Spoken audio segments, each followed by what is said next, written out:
तो वो जो तूने कर्म करे वो तेरे दाग नहीं है, वो तेरी जो है मूर्खता थी, अज्ञानता थी।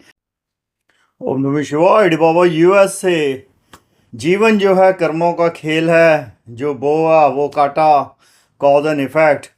भक्तों ने महात्मा से कहा हमें भी कर्मों से मुक्ति चाहिए, उनके जो पाप हैं। फकीर ने कहा देखो तुम्हें बताता हूँ, जब अशोक ने शिव का आह्वान करा, अशोक ने शिव से कहा मैंने इतना रक्त बहाया है महादेव, मुझे इतने पाप हो गए मेरे से, मुझे इनसे कैसे मुक्ति हो।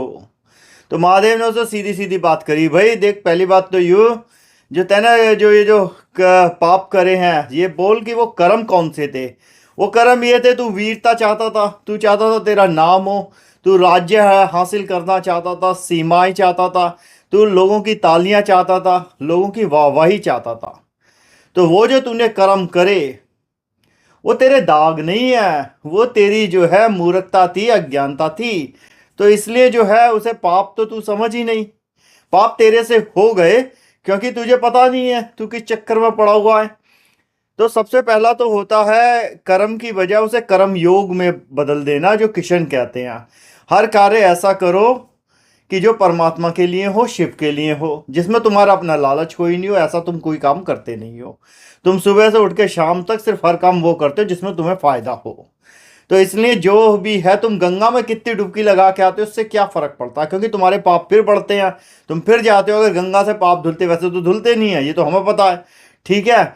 लेकिन तुम जो कॉज इफेक्ट है उस चक्र में घूमते हो। दो चीजें याद रखो, कॉज इफेक्ट से मुक्त होना है और जो है कर्म से मुक्त होना है। जो कर्म है वो कर्म योग में बदल जाए।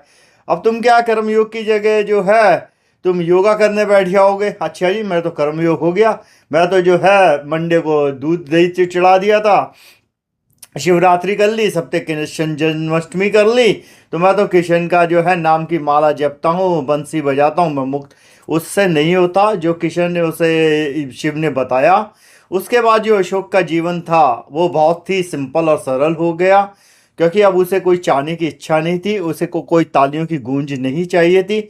उसके हर कर्म जो थे वो परमात्मा के लिए हो गए, और इसलिए जो है तुम्हारे को पाप होगा ही नहीं।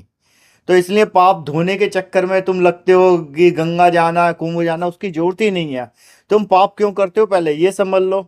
भाई बीमारी है, तुम तो क्या दवाई लेके बैठे, अच्छा चीनी कम करने की दवाई ले ली, तेल कम करने की ले ली, इससे थोड़ी होता है। अच्छा बुढ़ापा सा आ रहा, जवानी बरकरार, ये देखो वो कारण हो क्यों रहे हो। जैसे तुम उनकी समस्याओं पे कर लोगे तुम्हारा जीवन निखर जाएगा, ओम नमः शिवाय हो जाएगा।